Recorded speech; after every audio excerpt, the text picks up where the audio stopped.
Per explicar aquest món de relacions, per explicar que el món està tot interrelacionat, interconnectat, Llull, a més de les figures geomètriques que va proposar, com la circumferència, el triangle, el quadrat i d'altres, va proposar dos símbols majors, l'escala i l'arbre. L'escala és un dels símbols que expressen millor les relacions de tots els nivells de la creació, de tots els nivells de la naturalesa. Per exemple, aquí veiem en aquesta estructura en forma d'escala, a baix de tot, les obres artificials, és a dir, les obres que poden arribar a fer els homes de forma artificial, és a dir, que han produït ells mateixos. Després tenim els elements, és a dir, els quatre elements de la naturalesa, el foc, l'aigua, l'aire i la terra. Després hi ha la facultat vegetativa, la facultat sensitiva, és a dir, els sentits externs, la vista, l'oïda, etc. Després tenim la imaginació com una síntesi entre la facultat sensitiva i les facultats superiors. En l'esglaó següent tenim l'home. L'home és fonamental per Llull. La filosofia de Ramon Llull consisteix bàsicament en una antropologia. És a dir, Llull creu que l'home no és quelcom que neix com a tal, sinó que un s'ha de fer home. Per dir-ho d'alguna manera, en aquest sentit Llull és molt modern. Molt modern vull dir, és pràcticament com un home del Renaixement. Ell creu que la humanitat és quelcom que s'ha d'assolir. No l'aconseguim només pel fet d'haver nascut. Després tenim el cel, és a dir, tot el sistema cosmològic.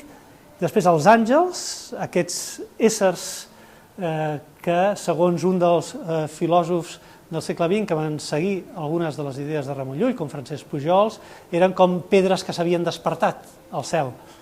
I després tenim aquest espai buit que ens indica la gran separació que hi ha entre els éssers creats i Déu. Déu com a principi de tota la realitat. De fet, podríem dir, i aquest és un dels punts importants del sistema científic, és a dir, del sistema de saber de Ramon Llull, Déu és pura relació. I aquesta relació, per exemple, a través del seu dogma de la Trinitat, hi ha una relació entre el Pare, el Fill i l'Esperit, és a dir, Déu és una relació interna, aquesta relació interna es transmet als altres nivells de la creació. El cel, els homes, les facultats de l'ànima, és a dir, la memòria, l'enteniment i la voluntat.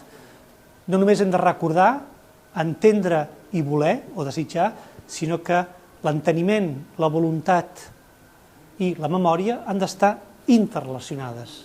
És a dir, hem d'entendre i hem d'estimar, o hem de convertir l'objecte del nostre enteniment en quelcom que també pugui ser estimat. Aquest és un dels grans pensaments de Ramon Llull. Tot això acompanyat d'una idea bàsica i és aquella segons la qual la diferència està en la base de qualsevol cosa, en la base de qualsevol unitat. Hi ha d'haver-hi unitat, però aquesta unitat està garantida per la diferència. Llull diu que sense diferència no pot haver-hi amor, per exemple.